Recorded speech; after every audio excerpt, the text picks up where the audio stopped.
ये स्टूडेंट्स आज शुरू कर रहे हैं हम cash flow statement operating activities. Last video में मैंने ऑपरेटिंग एक्टिविटीज स्टार्ट करवा दी थी। आज कुछ अच्छे क्वेश्चन है इससे रिलेटेड।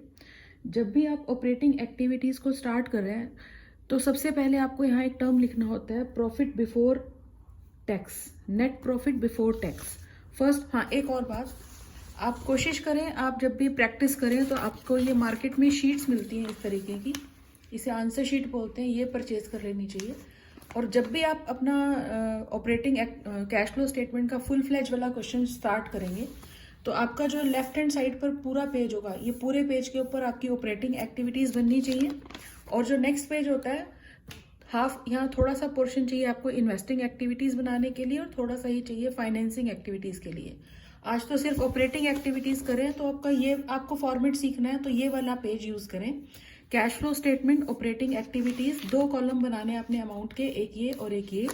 जब आप ये वाला कॉलम बनाते हो, इसमें सिर्फ जब पूरा क्वेश्चन हो जाएगा इसमें सिर्फ एक ही आंसर आना चाहिए, cash flow from operating activities. बाकी जो प्लस माइनस होना है वो यहाँ हो जाएगा। अब एक क्वेश्चन स्टार्ट करते हैं। क्वेश्चन ये है हमारे पास, पहले क्वेश्चन पढ़ना कैसे है वो भी देख लें, क्वेश्चन रीड कैसे करना है। ये एक क्वेश्चन है, इक्विटी एंड लाइबिलिटीज दे रखी है, शेयर कैपिटल, शेयर, और आपने जब ईयर चेक करने हैं, मतलब पास्ट ईयर से लास्ट ईयर से करंट ईयर की तरफ मूव करना है, तो पहले ईयर चेक करना, स्टेप नंबर 1। अगर आपने ईयर चेक नहीं किया तो सारा क्वेश्चन रिवर्स हो जाएगा। तो सबसे पहले यहाँ शेयर कैपिटल मेंशन किया गया है, शेयर 30 से 35,000 हो रहे हैं, यानी कंपनी ने और शेयर इशू किए हैं, 5,000 रुपए का इनफ्लो ऑफ कैश है, लेकिन ये इनफ्लो ऑफ कैश फाइनेंसिंग में आएगा, यहाँ इसका भी कोई रोल नहीं। रिजर्व एंड सरप्लस, जब भी आपको क्वेश्चन में डायरेक्टली रिजर्व एंड सरप्लस लिखा हुआ है या तो वो प्रॉफिट भी हो सकता है, लेकिन यहाँ इसके आगे नोट पॉइंट 1 लिखा हुआ है, नोट नंबर 1। तो आप नीचे आकर देखो कुछ नोट नंबर 1 में लिखा तो नहीं हुआ? हाँ जी, कुछ लिखा हुआ है। रिजर्व एंड सरप्लस में एक लिखा है जर्नल रिजर्व और एक लिखा हुआ है प्रॉफिट एंड लॉस अकाउंट का बैलेंस। वेरी इंपॉर्टेंट चीज, आप देखो लास्ट ईयर का जो 2016 का अमाउंट जो है वो ब्रैकेट में गिवन है, यानी लास्ट ईयर में लॉस था 6,000 का और करंट ईयर में प्रॉफिट हो रहा है 7,000 का। लेकिन एक्चुअली इन दोनों का डिफरेंस क्या आएगा वो देखने वाली चीज है इस क्वेश्चन के अंदर। जैसे इस क्वेश्चन के अंदर वो ये समझाने की कोशिश कर रहा है कि 2016 में फर्म को 6,000 का लॉस हुआ और 2017 के अंदर फर्म को प्रॉफिट हो रहा है 7,000 रुपीज का, यानी यहां इसे प्रॉफिट हो रहा है 7,000 रुपीज। आपने जब टॉपिक को ट्रांसफर टू रिजर्व आप कैलकुलेट करते हो तो उसमें 2017 में से 2016 को आप माइनस कर देते हो, तो 7,000 माइनस, और ये आइटम ऑलरेडी माइनस किया तो माइनस माइनस प्लस हो जाएगा, तो असली में 2017 का जो प्रॉफिट होगा वो 13,000 होगा। इसका मतलब एग्जैक्टली ये होता है कि फर्म जब कंपनी को जब किसी साल में लॉस होता है ना, तो वो नेक्स्ट ईयर में अगर कोई प्रॉफिट हो जाता है तो सबसे पहले वो लास्ट ईयर के लॉस को कवर अप करती है। तो exactly in this year company को 13,000 का 13,000 का प्रॉफिट हुआ होगा, लेकिन उन्होंने वहां पर कितना शो किया है? 7,000। हम इस लॉस को एड बैक इसलिए भी कर रहे हैं क्योंकि लॉस के केस में कैश का आउटफ्लो होता ही नहीं है। In case of loss cash का आउटफ्लो है ही नहीं, तो इसलिए आप 6,000 को इसमें वापस क्या कर देने वाले हो? ऐड कर देने वाले हो। तो आपका जो अमाउंट आ रहा है वो आ जाएगा 13,000। तो प्रॉफिट आपके पास कितना आएगा? 13,000। उसके बाद एक आइटम इसके अंदर और आ रही है, transfer to the general reserve. अगर हम बात करते हैं जर्नल रिजर्व की, जर्नल रिजर्व का मतलब इसमें क्या हुआ कि कंपनी ने, फर्म ने जर्नल रिजर्व में ट्रांसफर किया है अमाउंट। लास्ट ईयर में, करंट ईयर में आपका जर्नल रिजर्व 15,000 है और लास्ट ईयर में जो था वो 9,500 था, तो यहां से यहां जा रहे हैं। इसका मतलब 9,500 से अगर ये 15,000 से इन तक पहुंच गया तो ट्रांसफर टू रिजर्व हुआ है इसके अंदर कुछ अमाउंट, जो इन दोनों का डिफरेंस होगा। इन दोनों का डिफरेंस कितना आ रहा है? 5,500। तो reserve is also a part of profit. तो इस साल का असली वाला प्रॉफिट कितना है वो कैसे कैलकुलेट किया जाएगा? तो जब आप क्वेश्चन शुरू करेंगे, सबसे पहले आप यहां एक टर्म लिखेंगे, नेट प्रॉफिट बिफोर टैक्स। इस क्वेश्चन में चलो भी टैक्स का कोई टॉपिक नहीं है, लेकिन प्रॉफिट कितना है एग्जैक्टली जो आपने प्रॉफिट लिखा, 7,000 करंट ईयर का प्रॉफिट था और लास्ट ईयर में 6,000 का लॉस था, तो लॉस आपने वापस ऐड कर दिया तो प्रॉफिट आपके पास बन रहा है यहाँ पर 13,000। उसके बाद आप यहाँ ऐड कर रहे हो ट्रांसफर टू रिजर्व, तो असली में सच्ची मुच्ची प्रॉफिट जो हुआ वो कितना हुआ था इस साल का 18,500। तो इस साल का एग्जैक्ट प्रॉफिट आपके पास कितना आया होगा 18,500। उसके बाद आपने फॉर्मेट कैसे सीखना है वो देखना, 3-4 लाइनें छोड़ दो, उसके बाद आप एक यहाँ टर्म एक यहाँ लिख देना ऐड और थोड़ा सा गैप देकर लिख देना लेस। ठीक है, अब ऐड क्या और लेस क्या और उससे पहले क्या, इस ऐड और लेस के टॉपिक से पहले जो आप ट्रीटमेंट देते हो वो हम ट्रीटमेंट देते हैं नॉन कैश आइटम का या नॉन ऑपरेटिंग आइटम का। और ये ऐड और लेस जो लिखा जाता है ये करंट एसेट्स और करंट लाइबिलिटीज में होने वाले चेंजेस के लिए होता है। तो इसका पहले जस्ट एक फॉर्मेट बनाएं, उसके बाद जो जो चीज जहां आ रही है उसको वहां फिल करते जाना है, दैट्स इट, कोई प्रॉब्लम नहीं है, कुछ नहीं है। और इस क्वेश्चन के अंदर जैसे मैंने अभी क्वेश्चन रीड किया, अभी मैं सिर्फ ऑपरेटिंग एक्टिविटीज पढ़ रही हूं, तो मैंने सबसे पहले यूज किया रिजर्व एंड सरप्लस का। रिजर्व एंड सरप्लस के सामने नंबर 1 का नोट लिखा हुआ है, तो आप क्वेश्चन के नीचे देखो एक नोट नंबर 1 लिखा हुआ है। इसमें एक टॉपिक है जर्नल रिजर्व। लास्ट ईयर में रिजर्व आपका 9500 था, अब 15,000 हो गया, तो इसका मतलब आपने in this year 5500 rupees journal reserve में और ट्रांसफर किए हैं। जब आप जर्नल रिजर्व में अमाउंट ट्रांसफर कर रहे हो, आउटफ्लो ऑफ कैश नहीं है, और रिजर्व जो होते हैं प्रॉफिट का पार्ट होते हैं, इसलिए प्रॉफिट में ऐड करेंगे 5500। लास्ट ईयर में 6,000 का लॉस था और करंट ईयर में 7,000 का लॉस है। ये 7,000 का लॉस, ये 7,000 का प्रॉफिट है, ये 7,000 का प्रॉफिट एग्जैक्टली इस साल में 13,000 का प्रॉफिट हुआ होगा, क्योंकि जो लास्ट ईयर का लॉस होता है वो सबसे पहले कवर अप कर लिया जाता है। तो 7,000 माइनस 6,000 करेंगे, 6,000 भी एक माइनस की आइटम है, तो माइनस माइनस प्लस हो जाएगा, तो दिस ईयर का प्रॉफिट कितना होगा 13,000। इसके लिए मैंने क्या ट्रीटमेंट किया, प्रॉफिट 13,000 ऐड कर दिया ट्रांसफर टू रिजर्व, तो असली में प्रॉफिट कितना आ गया 18,500। उसके बाद हम यहाँ आ रहे हैं लॉन्ग टर्म बोरिंग के अंदर। लॉन्ग टर्म बोरिंग के अंदर भी आगे नोट नंबर 2 मेंशन किया गया है, आप यहाँ मत पढ़ो, फिर उसको नीचे जाके देखो क्या लिखा है नोट नंबर 2 में। जैसे इस क्वेश्चन में नोट नंबर 2 में ये लिखा हुआ है कि डिबेंचर्स लास्ट ईयर में 21,000 थे, अब 25,000 हो गया। इसका मतलब कंपनी ने 4,000 डिबेंचर्स और इशू किए हैं। जब डिबेंचर्स के आगे ये परसेंटेज मेंशन की जाती है, ये रेट जो होती है ये इंटरेस्ट की रेट होती है, यानी कंपनी अपने इस लोन के ऊपर, debenture is a kind of loan, इसके ऊपर 10% का इंटरेस्ट देगी। अब बच्चे को ये डाउट रहेगा कि वो इंटरेस्ट 21,000 के ऊपर कैलकुलेट करे या 25,000 के ऊपर। अगर क्वेश्चन में कोई भी और फर्दर इंफॉर्मेशन नहीं है तो आप लास्ट ईयर के बैलेंस पर ही कैलकुलेट करें, क्योंकि हम ये मानकर चलेंगे कि जो 4,000 के एक्स्ट्रा डिबेंचर है वो at the end of the year issue किए गए, तो फिर कंपनी को इंटरेस्ट नहीं देना पड़ेगा।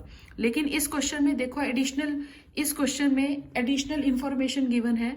इसमें लिखा गया है कि डिबेंचर वर इशूड 31 मार्च 2017, यानी लास्ट में ही इशू किए हैं। जब लास्ट में इशू किए हैं तो कंपनी इज लाइबल टू पे interest on opening balance. Opening balance is 21,000, तो 21,000 के डिबेंचर हैं, 21,000 का 10% जो है वो आएगा 2,100। अब इसका मीनिंग समझो, जब कंपनी ने 2,100 का इंटरेस्ट ऑन डिबेंचर पे किया होगा, वो प्रॉफिट एंड लॉस में से माइनस किया हुआ होगा, क्योंकि इंटरेस्ट ऑन डिबेंचर की नेचर होती है चार्ज अगेंस्ट प्रॉफिट। तो यहाँ माइनस किया होगा इंटरेस्ट पेड का मतलब आउटफ्लो ऑफ कैश हुआ है। तो स्टूडेंट सोचेंगे आउटफ्लो ऑफ कैश हुआ है तो कैश तो जा रहा है, लेकिन फिर भी हम इस 2,100 को यहाँ पर ऐड कर रहे हैं इंटरेस्ट पेड। अब रीजन क्या है इंटरेस्ट को ऐड करने का, यहाँ आएगा 2,100। उसका रीजन ये है कि इंटरेस्ट पेड के केस में आउटफ्लो ऑफ कैश तो हो रहा है, लेकिन वो ऑपरेटिंग एक्टिविटी नहीं है, इसलिए ऐड कर दिया। इंटरेस्ट ऑन लोन हमारी फाइनेंसिंग एक्टिविटी होगा, तो जो इंटरेस्ट आप पे कर रहे हो इसे आप फाइनेंसिंग एक्टिविटी में से माइनस करना, ऑपरेटिंग एक्टिविटीज में आपको इसको वापस ऐड बैक कर देना है। नेक्स्ट आपकी आइटम है, धीरे धीरे जो जो आइटम आ रही है बस उसे पढ़ते जाएं और ट्रीटमेंट करते जाएं। नेक्स्ट आपकी आइटम आ रही है trade payable.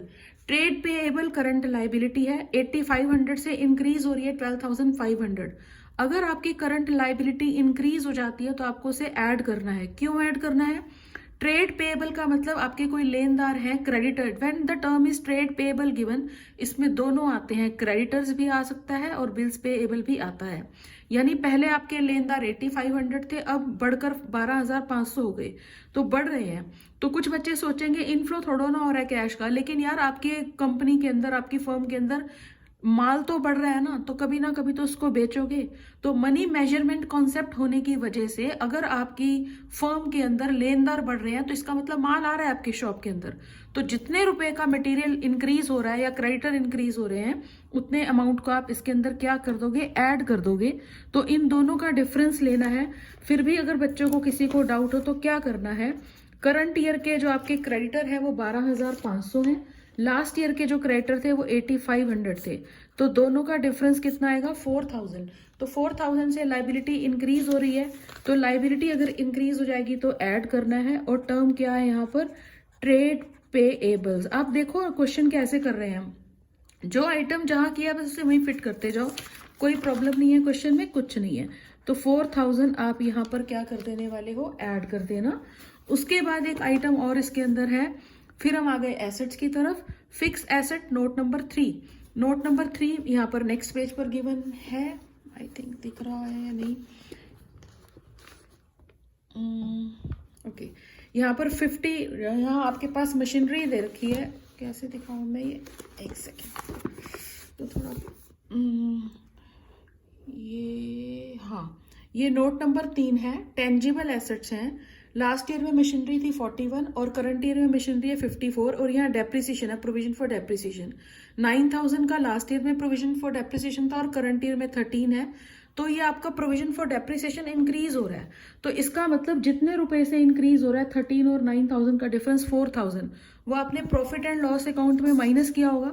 But in case of provision for depreciation outflow of cash नहीं है, इसलिए हम 4000 को इसमें वापस क्या कर देंगे, ऐड कर देंगे 4000 को। नेक्स्ट आपकी जो आइटम आ रही है, क्वेश्चन को जैसे पढ़ना है मतलब पढ़ने का भी एक तरीका होता है। इनटेंजिबल एसेट नोट नंबर 4, अब मुझे यहाँ समझ नहीं आ रहा क्या है ये नोट नंबर 4, तो नेक्स्ट पेज के ऊपर जो नोट नंबर 4 मेंशन किया गया है, नोट नंबर 4 में गुडविल है intangible asset. Last year goodwill 10,000 थी, अब 8,000 हो गई। राइट ऑफ होगी, राइट ऑफ होने का मतलब कम हो जाना, राइट ऑफ हो गई, it's a loss for the firm. लेकिन इस केस में आप आउटफ्लो ऑफ कैश नहीं कर रहे हो। अगर गुडविल डिक्रीज हो रही है, राइट ऑफ हो रही है, आप उसे क्या कर देना, ऐड। लेकिन अगर गुडविल इंक्रीज हो रही होती, फॉर एग्जाम्पल पहले लास्ट ईयर में गुडविल 10,000 थी और अब 18,000 हो गई, तो इसका कोई भी ट्रीटमेंट ऑपरेटिंग में नहीं आएगा, इसका ट्रीटमेंट इन्वेस्टिंग में एक्टिविटी में आएगा, क्योंकि गुडविल एक फिक्स्ड एसेट भी है। और इसका मीनिंग ये होगा, you are purchasing the goodwill, यानी फिर आउटफ्लो ऑफ कैश हो जाएगा, तो इसे इन्वेस्टिंग में माइनस करेंगे। लेकिन स्टिल यहाँ रिटर्न ऑफ हो रही है गुडविल, तो इसे ऐड कर देना जितने अमाउंट से वो रिटर्न ऑफ हो रही है। नेक्स्ट आपकी आइटम है नॉन करंट इन्वेस्टमेंट, और नोट नंबर 5 है। और नोट नंबर 5 जो यहाँ मेंशन किया गया बुक में, यहाँ रेट ऑफ इंटरेस्ट है 10%, यानी जहां पर भी आपने इन्वेस्टमेंट किया वहां पे आपको इंटरेस्ट मिल रहा है। इसमें भी लिखा हुआ है जो इन्वेस्टमेंट फर्दर इंक्रीज की है वो at the end of the year की गई है। इसका मतलब ये होगा कि जो भी आपकी इन्वेस्टमेंट है, लास्ट ईयर में इन्वेस्टमेंट 3,000 थी, अब 8,000, तो आपको इंटरेस्ट 3,000 के ऊपर मिला होगा। जब आपको ये इंटरेस्ट मिला होगा तो ये प्रॉफिट एंड लॉस अकाउंट की क्रेडिट साइड में होगा 300 रुपीज, यहां पर मिला, इनफ्लो ऑफ कैश है, ऑफ कोर्स यहाँ पर पैसा आया, यानी P&L में ऐड होगा। लेकिन हम यहाँ इसको 300 रुपए को क्या करने वाले हैं, माइनस। माइनस क्यों कर रहे हैं, क्योंकि ये ऑपरेटिंग एक्टिविटी नहीं है, और इसे ऐड कहाँ करेंगे हम, इन्वेस्टिंग एक्टिविटी में। तो फिलहाल 300 रुपए आपके यहाँ से क्या हो जाएंगे, माइनस। उसके बाद एक आपकी आइटम है नॉन करंट इन्वेस्टमेंट हो गया इन्वेंट्रीज। इन्वेंट्रीज माने के स्टॉक 6,000 से 24,500, करंट एसेट इंक्रीज हो रही है, तो आप इंक्रीज हो रही है तो इसे क्या कर देने वाले हो, माइनस कर देना 18,500, ये रही लेस की आइटम, यहाँ आप माइनस कर देना 18,500, ये हो गया माइनस। क्वेश्चन खत्म। आपने यहाँ पर कैश और कैश इक्विवेलेंट का भी कुछ नहीं करना, जब आपके पास पूरा बड़ा क्वेश्चन आएगा तब करना है। क्वेश्चन कैसे खत्म चेक कर लेते हैं, ये सारा हो गया, इधर की जितनी एडजस्टमेंट थी वो सारी हो गई। तो यानी जब आप इसको सॉल्व कर लोगे, अभी तो मैं बुक में ही देख के आंसर बता रही हूँ क्योंकि इतने में वीडियो बहुत लंबी हो जाएगी अगर मैं एक एक को बताने लगूंगी। तो टोटल इसका जो नेट पूरा आंसर आ रहा है वो आ रहा है 11,800। तो इस 11,800 के लिए टर्म क्या लिखी जाएगी, cash flow from operating activities. और एक और बात, जब भी आप करंट एसेट और करंट लाइबिलिटीज का ट्रीटमेंट दें, उससे पहले जो ये आ रहा है टॉपिक, इसे हम बोलते हैं profit before working capital changes. तो इसे आप क्या बोल सकते हो, operating profit, operating profit before working capital changes. ठीक है, अगर नहीं भी लिखना इतनी टेंशन मत लेना, लेकिन लिख दो तो बेटर है। उसके बाद एक और छोटा सा क्वेश्चन है, बस एक इंपॉर्टेंट सी चीज बतानी है। इस क्वेश्चन में एक अच्छी चीज क्या है वो देख लेते हैं। प्रोविजन फॉर टैक्स का है क्वेश्चन है, फिर से देख लेना, कुछ मुश्किल नहीं है, बहुत आसान क्वेश्चन है। शेयर कैपिटल गिवन है मेरे पास, आई थिंक क्वेश्चन विजिबल है या नहीं। तो मेरे पास जो ये क्वेश्चन है, इसमें शेयर कैपिटल 50 और 50, कोई चेंज नहीं है, कुछ नहीं करना। रिजर्व एंड सरप्लस 30 से 60 हो रहा है, कोई नोट नहीं है, कुछ नहीं है, तो ट्रांसफर टू रिजर्व है, इसी को आप प्रॉफिट मानकर चले, तो ये 30,000 प्रॉफिट ही कंसिडर किया जाएगा। ये क्वेश्चन मैं थोड़ा स्पीड से करवा रही हूँ ताकि आप लोग भी परेशान नहीं हो और वीडियो भी ज़्यादा लंबी ना बन पाए। ठीक है, अब आपको आई थिंक ये फॉर्मेट समझ में आ गया कैसे करना है। अब मैं इसको इस पेज पर, इस वाइट शीट पर कर देती हूँ और थोड़ा अच्छा विजिबल हो जाता है इसमें। हाँ जी, तो जब आप cash flow from operating activities बनाने जा रहे हैं, ए पार्ट होता है, फर्स्ट एक्टिविटी हमारी यही होती है, ऑपरेटिंग एक्टिविटीज। क्वेश्चन को करना कैसे है फिर से देख लेना, थोड़ा सा गैप दे दो, फिर आप एक टर्म यहाँ लिखें ऐड और एक टर्म यहाँ लिखें लेस। ठीक, अब सबसे पहले इस 15th क्वेश्चन जो मेरे पास है, इसमें शेयर कैपिटल है, हमें कुछ नहीं करना है यहाँ। रिजर्व एंड सरप्लस 30 से 60 हो रहा है, तो ट्रांसफर टू रिजर्व हो रहा है। Transfer to reserve is also a part of profit, तो मैंने यहाँ लिख दिया 30,000। आप यहाँ पूरा अपना टर्म लिखना, और मैं वीडियो बना रही इसलिए मुझे जल्दी जल्दी करना पड़ता है। उसके बाद आपका आ रहा है long term borrowing. Long term borrowing के आगे नोट नंबर 1 लिखा है, 60 से 80 हो रहा है, नीचे नोट गिवन है 6% डिबेंचर्स है। तो आपने डिबेंचर्स का तो यहाँ कुछ नहीं करना है, ऑपरेटिंग एक्टिविटीज बना रहे हो, आपको करना क्या है, इंटरेस्ट का ट्रीटमेंट। अब जैसे हमने लास्ट क्वेश्चन में सीखा कि कुछ टॉपिक नहीं गिवन है, कुछ नहीं गिवन है कि डिबेंचर्स कब इशू किए गए हैं, तो हम ओपनिंग बैलेंस के ऊपर ही इंटरेस्ट कैलकुलेट कर देंगे। 60,000 का 6% जो आएगा वो 3600 आएगा। इंटरेस्ट पे हुआ, लेकिन इंटरेस्ट को पे करने की जगह जो है ऑपरेटिंग नहीं है, इन्वेस्टिंग फाइनेंसिंग होगी। तो इस 3600 के इंटरेस्ट को आप वापस क्या कर देने वाले हो, ऐड कर देना, क्योंकि वो ऑलरेडी क्या हो चुका था, minus interest paid on debentures, ये आपने वापस क्या कर दिया, ऐड कर दिया। उसके बाद एक और आइटम है इसके अंदर, trade payable. Trade payable current liability होती है 48 से 35। अगर आपकी करंट लाइबिलिटी डिक्रीज हो रही है, इसे माइनस कर देना चाहिए। अगर किसी भी बच्चे को पढ़ते वक्त कंफ्यूजन हो जाए कि क्यों माइनस कर रहे हैं, तो फोकस अपना कैश के ऊपर रखना। आपको सिर्फ हर चीज में ये देखना है कि कैश के ऊपर क्या इफेक्ट हो रहा है।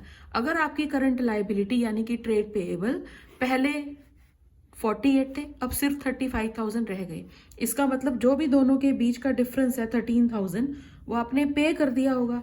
जब आप पे करोगे तो पैसा जाएगा, पैसा जाएगा तो माइनस, तो ये लेस, और यहाँ पर आप लिख देना ट्रेड पेएबल 13,000। जितनी भी माइनस की आइटम होती हैं वो आप लोगों को ब्रैकेट में दिखानी चाहिए। ठीक, उससे याद भी रहता है कि क्या प्लस करना है और क्या माइनस करना है। उसके बाद जब हम आगे बढ़ रहे हैं क्वेश्चन में, तो एक टॉपिक है आपका short term provision, note number 2। मुझे यही मेन कॉन्सेप्ट सिखाना था यहाँ। शॉर्ट टर्म प्रोविजन में यहाँ एक टर्म मेंशन है, provision for tax. Last year आपका प्रोविजन फॉर टैक्स 32 था और इस साल में प्रोविजन फॉर टैक्स 40,000 है। पहले मीनिंग और कॉन्सेप्ट जरूर सीखें। जब प्रोविजन फॉर टैक्स बनाया जाता है तो वो भी प्रोविजन जितने भी होते हैं वो प्रॉफिट होने से पहले की कहानी होती है, रिजर्व जितने भी होते हैं वो प्रॉफिट होने के बाद की कहानी होती है। तो इस साल में आपने 40,000 का प्रोविजन माइनस किया। प्रोविजन का मतलब आपने टैक्स पे तो किया नहीं, तो इसका मतलब ये सिर्फ एक प्रोविजन था, आउटफ्लो ऑफ कैश इसके अंदर नहीं हुआ। तो इस 40,000 को आपने इस क्वेश्चन के अंदर क्या कर देना है, ऐड। आप फिर से क्वेश्चन की स्टेटमेंट देख लो, प्रोविजन फॉर टैक्स गिवन है, टैक्स कितना पेड है ये क्लियरली क्वेश्चन में मेंशन अभी नहीं किया है। आगे जब और हायर लेवल के क्वेश्चन पर जाएंगे तो वो धीरे धीरे आएगा। अभी सिर्फ दो चीजें, एक 32 लास्ट ईयर का प्रोविजन है और करंट ईयर का प्रोविजन 40,000 है।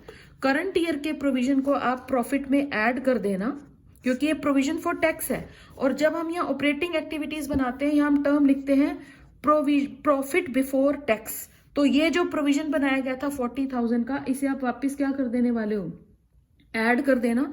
तो अब आपका प्रॉफिट कितना आएगा, 70,000। मुझे आपको ये सिखाना है कि जब आप ये वाली टर्म बनाते हो प्रॉफिट वाली, इस प्रॉफिट पे 3 चीजें आपको वापस ऐड बैक करनी होती है, एक टैक्स, एक ट्रांसफर टू जनरल रिजर्व और एक खुद जो प्रॉफिट का डिफरेंस है। इन तीनों को मिला के आपका प्रॉफिट बिफोर टैक्स बनता है, जिससे क्वेश्चन की स्टार्टिंग होती है। तो ये 30,000 जो था ये ट्रांसफर टू रिजर्व था।